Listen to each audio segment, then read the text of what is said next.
पालघरमधून एक धक्कादायक प्रकार उघडकीस आलेला आहे। तो म्हणजे पोलीस एका नराधमाच्या शोधात आहेत। भाजपच्या नेत्या चित्रा वाघ यांनी या प्रकरणी लव्ह जिहादचा आरोप केलाय। पाहूया सविस्तर रिपोर्ट।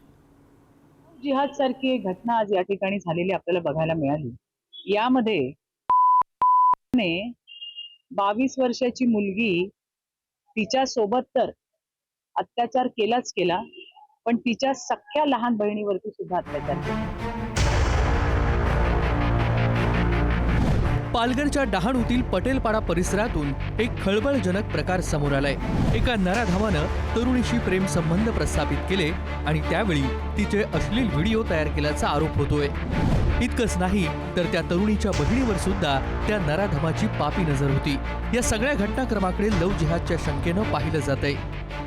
डहाणू पोलीस स्टेशनमध्ये दिनांक 1 जून 2024 रोजी आपल्याकडे एक कंप्लेंट प्राप्त झाली होती। 2 सख्या बहिणी याच्यामध्ये विक्टिम आहेत। रेप, त्याच्यानंतर विनयभंग आणि पॉक्सो अशी कलमे आहेत। ती कंप्लेंट आपण तात्काळ दाखल करून घेतलेली आहे आणि त्या संबंधाने तपास सुरू आहे आणि आरोपीचा शोध घेण्यासाठी आम्ही टीम रवाना केलेला आहे। आरोपी लवकरात लवकर मिळून येईल। तक्रार नोंदवण्यात आल्यापासून पोलीस त्या नराधमाचा शोध घेत आहेत। भाजपच्या नेत्या चित्रा वाघ यांनी डहाणू पोलिसांची भेट घेत आतापर्यंतच्या तपासाचा आढावा घेतला।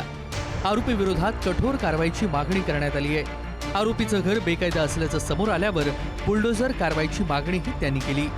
लव्ह जिहाद सारखी एक घटना आज या ठिकाणी झालेली आपल्याला बघायला मिळाली।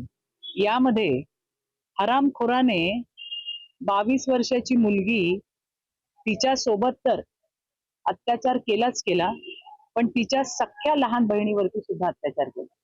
त्याचे व्हिडिओ काढले, त्या मुलींना ते दाखवून सतत ब्लॅकमेल करत राहिला। आज मी त्या मुलीच्या आई वडिलांना भेटले, माझ्याकडे शब्द नाही आहेत। ते बोलत असताना आणि एक एक घटना सांगत असताना ऐकताना सुद्धा आमचा जीव कापून निघत होता। तो मुलगा ज्याने या 2 मुलींवरती अत्याचार केला, त्याचं घर सुद्धा इल्लीगल आहे आणि ते घर तोडल्याशिवाय आम्ही कोणी शांत बसणार नाही। असे प्रकार थांबवण्यासाठी गुजरातप्रमाणे आंतरधर्मीय विवाहाची पूर्वकल्पना पालकांना देण्यासंदर्भात कायदा करण्याची गरजही त्यांनी व्यक्त केली आहे। काही मुलींना फूस लावून परदेशात नेलं जात असल्याचा आरोपही त्यांनी केला। ज्याला आपण म्हणू मेजर वयाच्या मुली, म्हणजे 18 वर्षाच्या वरच्या मुली, सज्ञान मुली ज्याला आपण म्हणतो, या मुलींचा स्टुडंट विजा काढून त्यांना थेट लंडनला घेऊन जाण्यात जात आहे।